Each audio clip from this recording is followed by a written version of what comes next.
پہلے supreme court پھر یہاں پھر سپریم کورٹ اور پھر یہاں یہ بتائیے گا کہ آپ کی آج پٹیشن تھی پولیس کے اگینسٹ جو آپ کے خلاف ایف آئی آرز دی جا رہی ہیں Lahore high court Rawalpindi bench کا، اس کا کیا بنا؟ دیکھیں، پہلے تو چلے سے 2 دن پہلے تک ہائی کورٹ میں جسٹس چودھری عبدالعزیز صاحب کی عدالت میں انہوں نے یہ بیان دیا تھا کہ ان پر کوئی کیس نہیں ہے۔ جب میں آیا ہوں تو 20 میں میری ابھی عبوری ضمانتیں ہیں، کل اے ٹی سی کی عدالت میں فیصلہ ہوگا۔ آج چودھری عبدالعزیز صاحب نے یہ فیصلہ دیا ہے کہ جتنے نام ان کے ضمنیوں میں جہاں جہاں ڈالے گئے ہیں اس کی لسٹ جو ہے وہ 15 دنوں کے اندر اندر پیش کی جائے۔ کم از کم اس میں مجھے یہ سہولت آج بڑی ملی ہے کہ مجھے پتہ لگ جائے گا کہ مجھے کہاں کہاں چلے کے دوران اور کس کس کیس میں ڈالا گیا ہے، کیونکہ میں نے موج کو دیکھا ہی نہیں جس میں مجھے کل بتایا گیا کہ میں دہشت گردی میں بھی مطلوب ہوں۔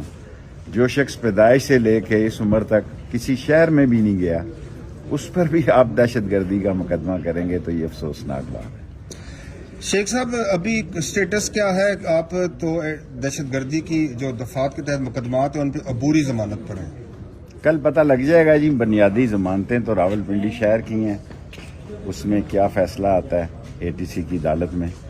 اور باقی جو کہہ رہے تھے ووٹ کو عزت دو، وہ بھی بلاول نے انوکھا لاڈلا سے چھین لیا ہے۔ شیخ صاحب، اور یہ روز کہتے تھے ووٹ کو عزت دو، کل ایبٹ آباد میں اس نے بھی کہہ دیا ہے کہ مجھے بھی عزت دو اور ووٹ بھی مجھے دو۔ شیخ صاحب، آپ نے کہا کہ آپ خاموش ہیں یا میاں نواز شریف تو آپ بولنا شروع ہو گئے۔ بس میں بھی اب آہستہ آہستہ بولنا شروع ہو گیا ہوں۔ 1 جنوری سے انشاءاللہ میں پاکستان کے تمام پریس کلبوں کا دورہ کر رہا ہوں، کیونکہ 15 دنوں کے اندر لسٹ آ جائے گی کہ میں کہاں کہاں مجھے کیسز میں ڈالا گیا ہے۔ اب پریس کلب میرے ضمانتی جو ہے وہ دیں گے، کیونکہ میں نے ساری زندگی میڈیا کے ساتھ گزاری ہے۔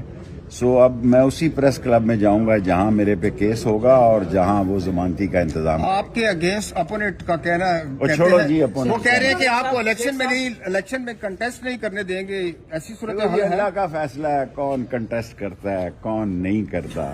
کل کس نے دیکھی ہے؟